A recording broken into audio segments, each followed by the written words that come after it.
Hey everybody, this is Dr. Nick from the Springfield Wellness Center, and today we're going to be talking about herniated discs and what we can do to help those.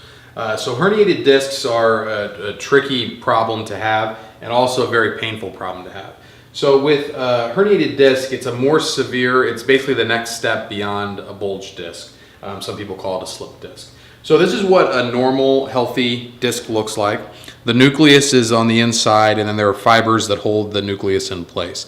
I basically compare it to a jelly donut. So the nucleus is the jelly and the fibers are the donut. Each one of these discs correlates to one of the joints in the back between two vertebrae. If this joint becomes out of alignment or stops moving the way it's supposed to, this disc is not able to get the nutrition that it's supposed to. So the way that the disc gets the nutrition is a process called imbibition. Now, imbibition works like this. If the joints are moving correctly, then each one of the discs are able to move, and they're able to suck water and nutrition in from the outside.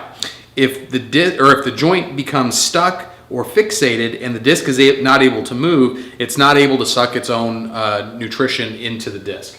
So the disc does not have its own blood supply, so that process of imbibition is really important.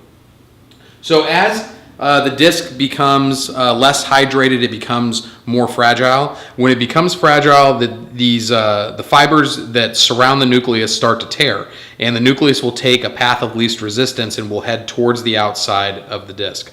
The problem is if it actually bulges, it usually bulges backwards, and it bulges into the nerve itself. When you hit that nerve, that's when people start to have symptoms like low back pain, and then also pain down into the hips and possibly even into the leg. Now, if enough of these fibers tear to where it gives the nucleus a path to the outside, this is what a herniation is. So the nucleus actually comes outside of the disc, and the piece that ruptures will just sit there on the nerve, and that's when people the pressure in the back is relieved, but the pain in the leg becomes usually very severe. So this is when they start to talk about surgery. It's probably best to try everything conservative before you attempt surgery, but this is what we want to avoid. So if that has happened, and you have a herniated disc, the three things that we do in our office to combat against that or to help heal that, we look at three different structures. So first we're going to look at the joints, because those are usually the cause of the problem because of that fixation in the joints that caused the disc to be unhealthy in the first place.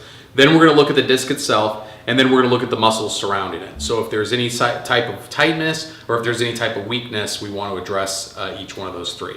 So the first thing that we do is with the joints is we'll be adjusting things. So we're going to look to see if there are any misalignments or any fixations. Now, normally when people have herniated discs, they're in a great deal amount of pain, and so we have to be real gentle with the adjustment. So we have a couple of different techniques that we use to be able to do some lower force adjusting abilities.